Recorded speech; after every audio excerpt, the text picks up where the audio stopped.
Itu kesimpulannya itu benar-benar mengejutkan saya gitu. Jadi dia kan ahli frekuensi suara. Dia bilang, wah itu anu loh Pak Ki. Apa itu frekuensinya itu membuat orang ketagihan. Tetapi menumpulkan daya nalar, daya kritis seseorang loh. Dan bisa merangsang apa itu amuk dalam diri orang gitu, mudah marah gitu. Saya kaget loh. Maksudnya sih ada jelaskan bagaimana hitung-hitungan frekuensinya. Nah kemudian saya aja, lah kalau gamelan, kemudian wah saya belum nanti kita perhatikan ini. Terus kesimpulannya itu kalau gamelan itu memang tidak terlalu membuat ketagihan. Cuma frekuensinya bagus sebagai menenangkan dan apa itu meningkatkan daya kritis intelektual. Gitu. Tapi nggak bisa nggak daya cengkram ininya nggak seperti hadroh. Itu daya cengkram itu kan sihir gitu.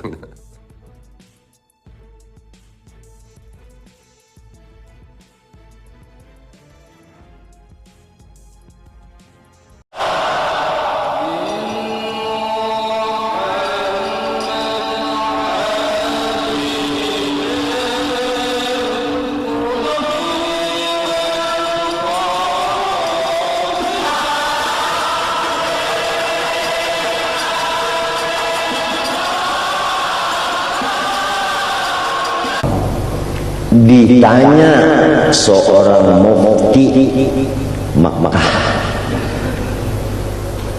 Sayyid Ahmad bin Sayyid Zaini Dahlan, mufti Makkah sebelum Wahabi. Ingat, sebelum Wahabi. Pertanyaan ini dari Indonesia.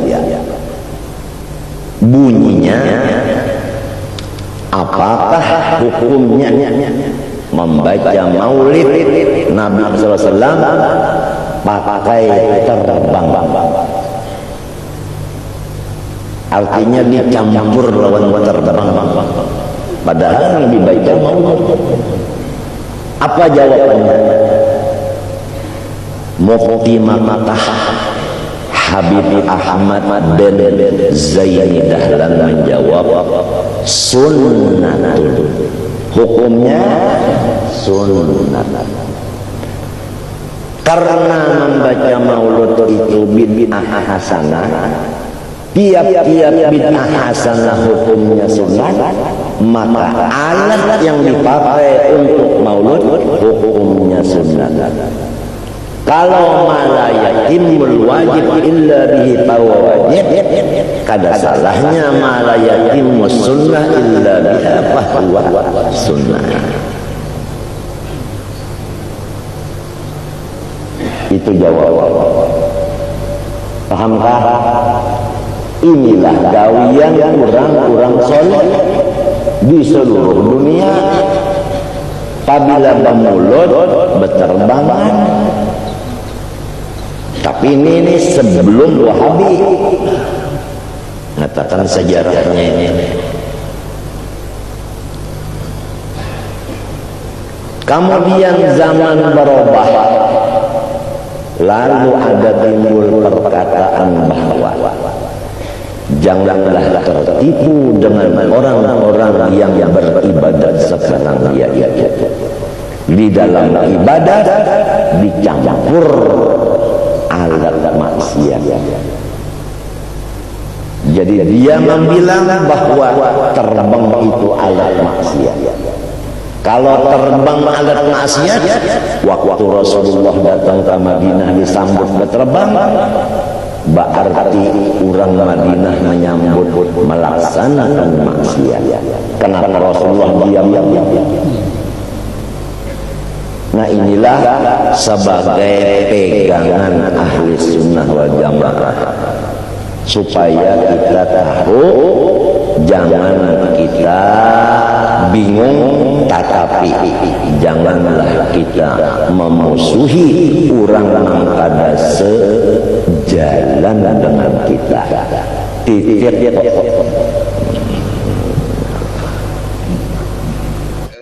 Pleret ya, Pak Pleret menganalisikan bagaikan seorang yang memang wow gitu loh. Emang Fuad Pleret, wow gitu loh. Ajib bener. Aneh teman sama dia, lucu dia tuh. Aduh. Dulu anak pikir tuh orang pinter, alim, alamah. Rupanya bocor halus. Jadi teman-teman, persoalan kami itu hanya sebatas persoalan yang nggak perlu sebetulnya dia marah. Ya, dia marah teman-teman karena dipanggil sampean tuh cuma bisa nyap-nyap doang nyanyi di YouTube. Itu marah dia. Tapi dia nggak pernah nggak merasa kalau dia itu sudah nyolek saya. Dia bilang saya ini nggak bisa nggak bisa dianggap serius atau tulus dalam perjuangan pembahasan nasab ini karena saya memiliki karakter Bani Ba'alawi katanya, suka dawir lah. Saya jawab, saya ini dikata dawir, dianggap dawir tidak masalah. Kalau dianggap dawir kan enak, cepat kaya kan, begitu teman-teman. Gitu teman-teman jawaban saya kan. Terus saya nyambung, kalau ukuran saya nggak diyakini keseriusan atau dalam perjuangan membahas terkait nasab Bani Ba'alawi, ya dianggapnya ya gimana gitu kan. Saya bilang yang intinya jelas, yang berdebat di Banten saya, ya kan, yang meluruskan pemahaman yang di benda kerep ya, daripada yang lain ya, termaksud saya, Kiai Mogi, Kiai Imaduddin, ya kan. Ya, artinya saya nggak memonopoli buat diri saya sendiri, artinya nggak memonopoli buat saya sendiri dalam perjuangan ini.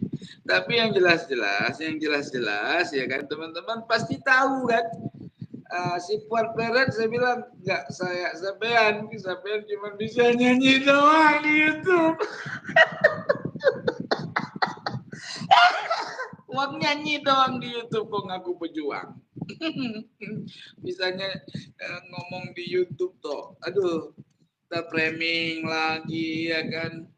Cuman bisa itu aja teman-teman. Itu aja yang saya bilang. Dia marah teman-teman.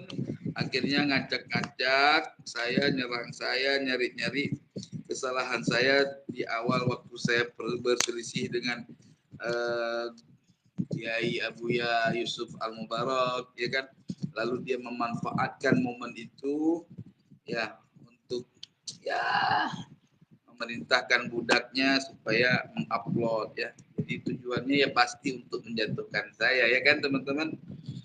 Tapi demikian teman-teman, saya anggap beliau itu terima kasih atas kebaikannya memancing singa Sumatera untuk bertindak sesuai dengan keyakinan dia, karena kata dia kan saya itu radikal, ya kan teman-teman, ekstrim, ya kan teman-teman. Ya, iya, kalau dia itu lemah lembut teman-teman, lemah lembut ya, lemah lembut. Teman-teman, saya ingin tanya sama teman-teman, kalau seorang kiai yang memang alamah, yang memang punya martabat tinggi, atau sekelas ulama-ulama yang dianggap kiai benar, itu bininya pada merokok apa enggak teman-teman? Merokok ya teman-teman?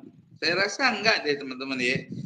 Ulama-ulama kita punya istri semua manut maring kepala karo para kiai ya teman-teman, ya ngajar agama ya enggak? Ya enggak teman-teman?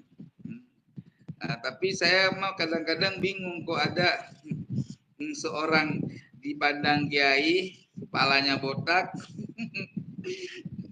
punya bini ngerokok pakai cangklung lagi. Aku jadi teringat teman-teman kata ulama Ibnu Mubarak teman-teman di dalam kitab Mukhtasar Jidan teman-teman. Kata beliau begini, idza kana al-muhaddits lam ya'rifin nahwa fa huwa kal himar yakunu ala ra'sihi mikhlatun laisa fiha sya'irun, kan gitu kan. Jadi begini teman-teman, apabila ada orang yang berbicara tentang hadis atau muhaddis atau orang yang mengaku dirinya sebagai ulama atau dipandang dia sebagai ulama yang selalu membawa-bawa agama teman-teman, tapi dia tidak paham ilmu nahwu teman-teman, ya maka guru itu seperti seperti keledai kepalanya botak berkurap, teman. Jadi keledai botak kepalanya berkurap. Itu bukan kata saya, teman-teman. Itu kata ulama yang ada di dalam kitab. Itu teman-teman, isyarahnya kemana?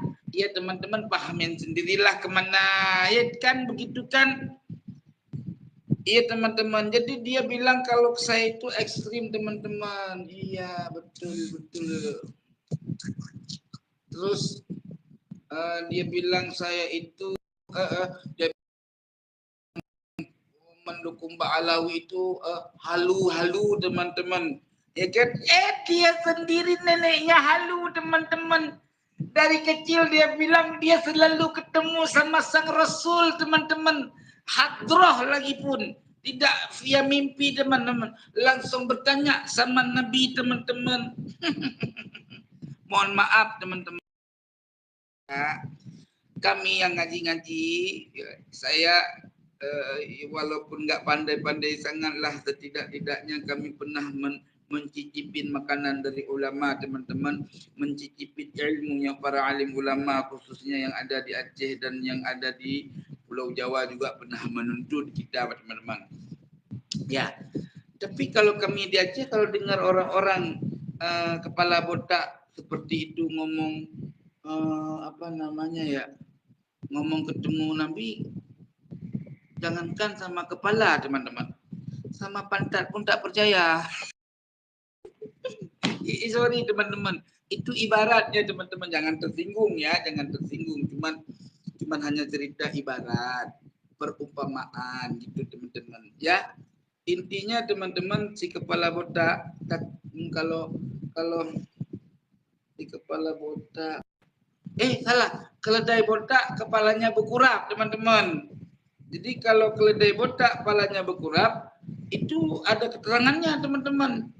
Ya, keledai botak kepalanya berkurap. Artinya siapa? Orang yang nggak paham ilmu nahu itu seperti keledai botak kepalanya berkurap. Nah, ya teman-teman, ya punya pesantren tapi nggak pernah ngasih ilmu teman-teman. Ngakunya hafal Quran.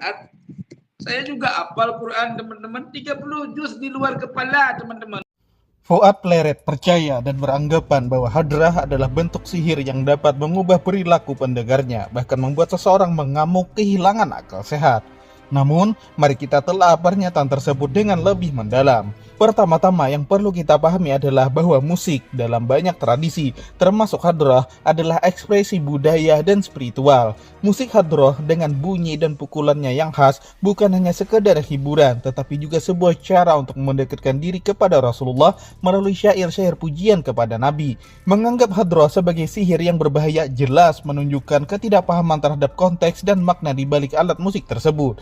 Apalagi setelah tadi kita mendengar penjelasan dari Abah Guru Sekumpul dan Ustadz Abdul Somad tentang hadrah atau terbang yang seringkali digunakan sebagai pengiring ketika bersalawat kepada Rasulullah. Sungguh ironis, di tengah banyaknya ilmu pengetahuan dan akses informasi saat ini, masih saja ada ungkapan yang menyamakan seni dan budaya dengan hal-hal yang berkonotasi negatif. Ini menunjukkan bahwa Fuad ini masih perlu banyak belajar untuk memahami dan menghargai keragaman budaya dan spiritual yang ada di sekitar kita. Membandingkan alat musik hadrah lebih hina karena dianggap bisa membuat orang hilang akal dan lebih memuji gamelan sebagai alat musik yang katanya menenangkan, itu adalah tindakan picik yang sangat tidak berdasar. Pernyataan tersebut mencerminkan pandangan yang sangat subjektif dan seringkali dipengaruhi oleh kebodohan akut setiap individu.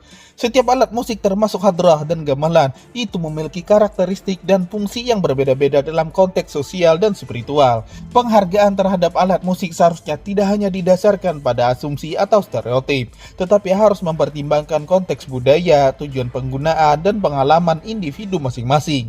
Menghargai semua jenis musik dan alat musik sebagai bagian dari warisan budaya yang beragam adalah langkah yang lebih bijaksana daripada membandingkan dan merendahkan satu dengan yang lainnya.